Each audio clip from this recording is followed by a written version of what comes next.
कैसे पहुंच गए आप?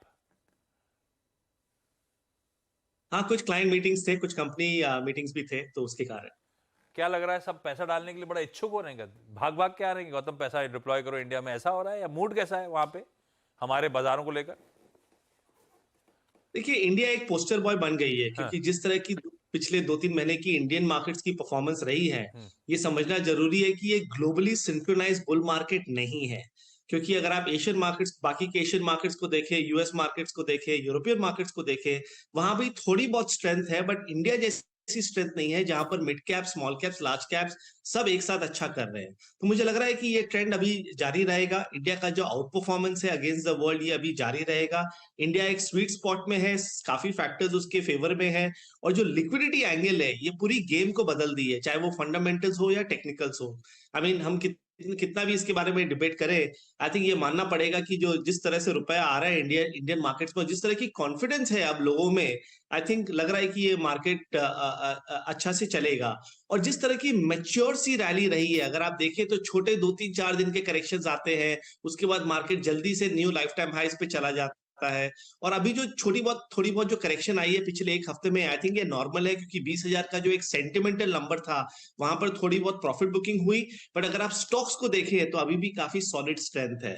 तो मेरा मानना है कि अभी ये ट्रेंड चलेगा। हमारा वर्किंग टारगेट वैसे भी 20,400 के आसपास था, और मुझे लग रहा है कि वहां तक ये जानी चाहिए। और नीचे में 19,300 से 500 का एक अच्छा सॉलिड बेस बन गया है। जब तक वो नहीं टूटता, आई थिंक ये मार्केट में स्ट्रेंथ रहेगी। तो आउट परफॉर्मिंग सेक्टर्स में रही है pharma, auto, metals, capital goods. I think ये सारे टीएसयू, आई थिंक ये सारे सेक्टर्स में हमारा बुलिश व्यू है, और अपॉर्चुनिटीज काफी है इस लेवल्स पे भी। अच्छा Gautam, good morning, Veer in this side from Delhi studio. अभी थोड़ा सा बैंक्स पे बात करते हैं इन आइसोलेशन। बैंक निफ्टी पे आपका व्यू क्या रहेगा, और कहाँ तक का जो डिप है वो सेफ मानेंगे? और जहाँ तक इंडिविजुअल स्टॉक फ्यूचर्स है, HDFC बैंक पोस्ट इवेंट और मजा की प्रक्रिया के बाद बैकफुट पे थोड़ा सा, SBI की अर्निंग्स अभी ड्यू है, ICICI bank at all time high. Bank nifty में चेज करने लायक लग क्या रहा है आपको, and specially your comment on PSU banks? Sir, bank nifty में हमारा व्यू काफी पॉजिटिव है। आई थिंक ये जो सेक्टर है, इसने पिछले 2-3 महीनों में एक रेंज में गया था, उसके बाद ये 45,000 के ऊपर इसमें अच्छी ब्रेकआउट आई थी। और लग रहा है कि ये धीरे धीरे बैंक निफ्टी 47,500 से 48,000 तक चला जाएगा। क्योंकि आप ये समझिए कि stocks like SBI and ICICI bank, जो पिछले 2 साल के पोस्टर बॉयज थे, वो 2-2.5 महीना से कुछ नहीं किए, वो इनफैक्ट अंडर परफॉर्म किए। और अब लग रहा है कि इसमें अच्छी तेजी आनी चाहिए। सो बैंक निफ्टी में इनफैक्ट रिस्क रिवॉर्ड के हिसाब से अगर आप देखें, तो one of the best opportunities है इस मार्केट में SBI, ICICI bank, Axis, IndusInd और HDFC bank, which I think is more of a stable stock. ये सारे स्टॉक्स में इस लेवल्स पे बाइंग करनी चाहिए। आई थिंक अच्छी रिटर्न्स बनेगी। बट अगर आप बैंक्स को थोड़े से और कॉन्सेंट्रेशन में देखें, तो पीएसयू बैंकिंग इंडेक्स जो है, उसमें बहुत बड़ा सा ब्रेकआउट हमने देखा पिछले 2-3 हफ्तों में, और मुझे लग रहा है कि वहां सबसे बड़ी तेजी आएगी। तो एसबीआई, कैनरा बैंक और बीओबी मेरे हिसाब से बेस्ट पिक्स अभी अभी के लिए रहेंगे बैंकिंग में, अगले 1 से 1.5 महीनों के लिए। और वहां पर मुझे लग रहा है कि 15 से 20% की तेजी आनी चाहिए। एग्जैक्टली अगर आप देखें जो गौतम जी ने बात आखिरी में कही वो महत्वपूर्ण भी है, और याद रखिएगा अभी SBI के नंबर्स भी ड्यू हैं, तो PSU बैंकिंग बास्केट सबसे स्ट्रॉन्ग स्टेबल है। अच्छा, इसी शब्द को थोड़ा सा मैं और ब्रॉड करूं Gautam ji, PSUs not exactly with in Nifty bank, आप REC, PFC, NTPC, power grid सबको देखिए। आई मीन सब में बहुत अच्छी खासी स्ट्रेंथ है, मल्टी ईयर ब्रेकआउट्स, डेकेड्स के ब्रेकआउट विजिबल हैं। क्या ये ओवरबॉट ट्रेजेक्टरी में चले गए हैं? PSU बास्केट में और क्या क्या छक रहा है आपको इस वक्त जो चीज करने लायक है? देखिए, एक स्ट्रॉन्ग बुल मार्केट में overbought is a very relative term. क्योंकि मैंने 2003-2007 का बुल मार्केट देखा है, मुझे याद है 2007 में मार्केट ओवरबॉट था, पर फिर भी वो 6 महीना तक चलता ही गया, चलता ही गया, चलता ही गया, क्योंकि सपोर्ट लेवल्स कभी ब्रेक ही नहीं हुए। और उसी तरह का ये बाजार रहा है पिछले 2 से 3 महीनों में, और मुझे लग रहा है कि ये चलेगा, क्योंकि लिक्विडिटी की सपोर्ट और पार्टिसिपेशन और मोमेंटम इतना स्ट्रांग है। तो मेरा तो मानना है कि इसमें अभी भी स्ट्रेंथ जारी रहेगी। मिड कैप्स और स्मॉल कैप्स में अच्छी अपॉर्चुनिटी है। और ये सारे सेक्टर्स और स्टॉक्स जो मैंने कहा उसमें बने रहने चाहिए, और डाउनसाइड इसमें कुछ ज्यादा लगता नहीं है। ओके, और जो महत्वपूर्ण बात कही गौतम जी ने वो ये है कि ओवरबॉट बाजार रहता है, जब बुल मार्केट होता है तो उसमें ओवरबॉट ट्रैजेक्टरी में रहना ये अमूमन एक सत्य है, परसिस्ट करता है मार्केट। अच्छा गौतम जी, इस बार जब HCL टेक्नोलॉजीज के नंबर आए उसके बाद बाजार ने शायद एक चीज़ गेस करने की कि भाई वर्स्ट इज़ बिहाइंड अस, एक बहुत अच्छा मूव आया 1300 पॉइंट का निफ्टी IT में।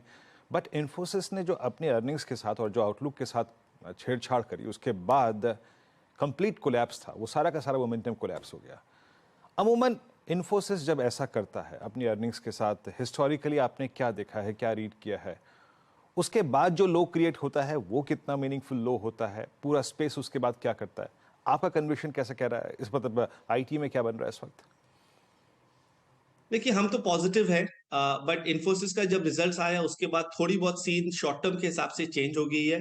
बट अगर आप पिछले 4 से 5 महीनों का अगर आप एक्शन देखें तो आईटी इंडेक्स एक बेसिकली एक रेंज में रहा है, क्योंकि ऊपर में 31,400 का रेजिस्टेंस रहा है और नीचे में 28,000 का काफी अच्छा सपोर्ट रहा है। और आई थिंक ये जो पिछले 4-6 महीनों में हुआ है ये एक टाइम करेक्शन है। कई स्टॉक्स ने अच्छा किया, अगर आप मिड कैप आईटी में देखें तो आपको लगेगा ही नहीं कि कोई वीकनेस है, क्योंकि मिड कैप आईटी के सारे स्टॉक्स या तो 52 वीक हाइस पे है या लाइफ टाइम हाइस में है। प्रॉब्लम है सिर्फ जो टॉप 4-5 स्टॉक्स है, I think they have become so big, they have become so heavy कि इस लेवल्स पे वहां पर डिसअपॉइंटमेंट बहुत जल्दी से लोगों को हो जाता है अगर रिजल्ट्स अच्छे नहीं रहते हैं। बट इसमें भी अगर आप देखें तो टीसीएस हमें काफी अच्छा लगता है, टेक महिंद्रा हमें अच्छा लगता है, विप्रो हमें अच्छा लगता है। HCL टेक और इन्फोसिस रिजल्ट्स के बाद थोड़ा सा ठंडा हो गया तो उसको एक बार के लिए अवॉइड कीजिए। बट बाकी जो 3 स्टॉक्स मैंने कहे, अगर आपका 6 से 12 महीने का व्यू है तब उसमें बने रहिए। बट अगर आपका शॉर्ट टर्म व्यू है, अगर आप इस मार्केट को अग्रेसिवली शॉर्ट टर्म में पार्टिसिपेट करना चाहते हैं तो आपको आईटी में मोमेंटम नहीं मिलेगी। उसके लिए आपको मेटल्स में जाना पड़ेगा, उसके लिए आपको फार्मा में जाना पड़ेगा और mid cap small caps in general as a basket, auto ancillary हुआ, सीमेंट हुआ, शुगर हुआ, फर्टिलाइजर हुआ, इंडस्ट्रियल्स हुआ, ये सारे पॉकेट्स में अगर आप रहेंगे तो बेटर अपॉर्चुनिटीज है। एग्जैक्टली तो आपने थीम्स को समझा कि IT को कैसे प्ले करना है। अच्छा अभी गौतम जी आपने टिप्पणी करते करते जो मेटल्स का जिक्र किया, वाकई मेटल्स इस बार स्ट्रॉन्ग भी रहे और चैलेंजिंग भी रहे, क्योंकि अमूमन हम अपने दिमाग में अपने जहन में ये बात बिठा के बैठे होते हैं कि ये सिक्लिकल है, एक टॉप बन गया एक बॉटम बनेगा, उसके बाद फिर एक टॉप बनेगा फिर बॉटम बनेगा। बट इस बार सिचुएशन बिल्कुल डिफरेंट थी, एक छोटा सा मिनी कोलैप्स था लेकिन उसके बाद फिर ऑल टाइम हाई ट्रैजेक्टरी हो गया। JSW steel, JSPL at all time high. Metals में आपका कन्विक्शन क्या कह रहा है, और अगर थोड़ा स्टॉक स्पेसिफिक होकर बात करें तो सबसे स्ट्रॉन्ग कन्विक्शन वाले आपके मेटल स्टॉक्स कौन से हैं इस वक्त? देखिए मेटल्स से मुझे काफी बड़ी तेजी लगती है। जो फार्मा ने पिछले 2-2.5 महीने में किया, मुझे लग रहा है कि वो मेटल्स करेगा।